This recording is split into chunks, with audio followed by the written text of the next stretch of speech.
26 சட்டமன்ற தேர்தல் வரவிருக்கிறது.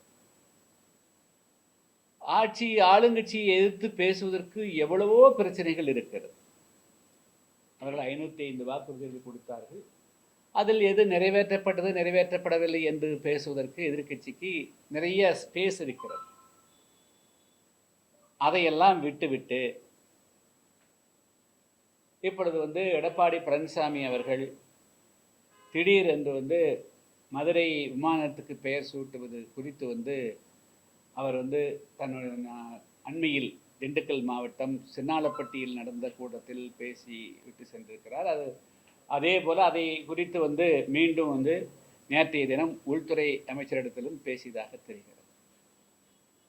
அவருக்கு உள்கட்சிக்குள் தினகரன் அவர்களையும் ஓபிஎஸ் அவர்களையும் அல்லது சசிகலா அவர்களையும் சந்திக்க முடியாமல் இருப்பது எல்லோருக்கும் தெரிகிறது. அவர் திணறுகிறார் என்பது தெரிகிறது.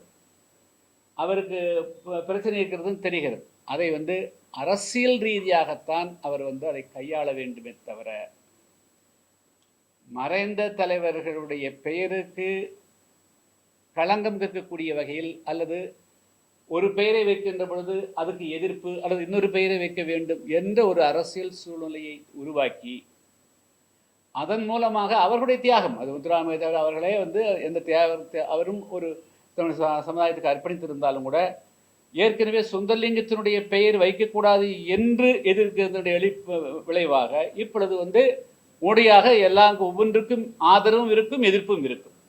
ஒன்று ஆதரவும் இருக்கும் எதிர்ப்பும் என்று சொன்னால் சுந்தரலிங்கம் என்பவர் தமிழ் சமுதாயத்தை சார்ந்தவர். அவர் பட்டியலின பிரிவில் இருந்தார். தேர்ந்தெடுக்கப்பட்ட சமுதாயத்தை சார்ந்தவர். அவர் பெயரை வைக்கவே கூடாது என்று மிகப்பெரிய அளவு கொந்தளிப்பு ஏற்பட்ட பிறகு தமிழ்நாட்டில் இன்னொரு பெயர் வைப்பது என்பது அவ்வளவு எளிதான காரியம் அல்ல. அரசாங்க கட்டிடத்துக்கோ அல்லது விமான நிலையங்களுக்கோ அது எதுக்கும் தமிழ்நாட்டில் இனிமேல் நடைபெறாது. அப்படி இருக்கிற போது எடப்பாடி பழனிசாமி அவர்கள் அது ஒரு பொறுப்பு வாய்ந்த ஒரு கட்சியினுடைய பொதுச் செயலாளர், முன்னாள் முதல்வர், இன்னைக்கு 2026 சட்டமன்ற தேர்தலை சந்திக்க இருக்கின்ற பொழுது தேவையில்லாமல் சர்ச்சைக்குரிய விஷயங்களை எடுக்க வேண்டிய அவசியம் இல்லை. அது ஒரு தரப்பை நீங்க முழுமையாக திருப்திப்படுத்த முடியுமா இல்லையா என்பது வேறு விஷயம். ஆனால் அதுக்கு எதிரான தரப்பு உங்களுக்கு எதிராக திரண்டுருவாங்க. தான் இருக்கக்கூடிய நிலைமைகள். அதனால அவர்கள் அரசியல் ரீதியாக நீங்க தினகரனோடு இருக்கக்கூடிய முரண்பாடுகளை நீங்கள் அரசியல் ரீதியாக பேசிட்டுருக்குங்க.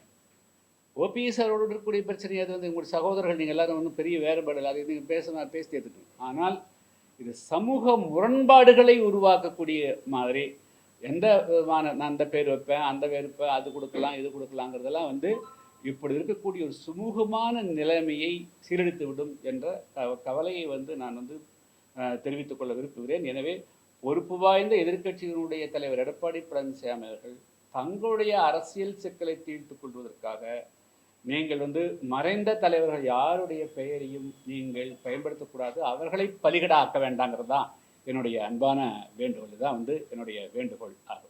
செய்திகளை உடனுக்குடன் தெரிந்து கொள்ள கீழ்கண்ட கேபிள் மற்றும் டிடிஎச் நெட்வொர்க்குகளில் எம்நாடு செய்தி தொலைக்காட்சியை காணுங்கள். பாதகம் செய்பவரை கண்டால் நாம் பயம் கொள்ளலாகாது பாப்பா. மோதி மிதித்துவிடு பாப்பா, அவர் முகத்தில் உமிழ்ந்துவிடு பாப்பா. அண்மை செய்திகளை உடனுக்குடன் தெரிந்து கொள்ள இணைந்திருங்கள் எம்நாடு தொலைக்காட்சியுடன்.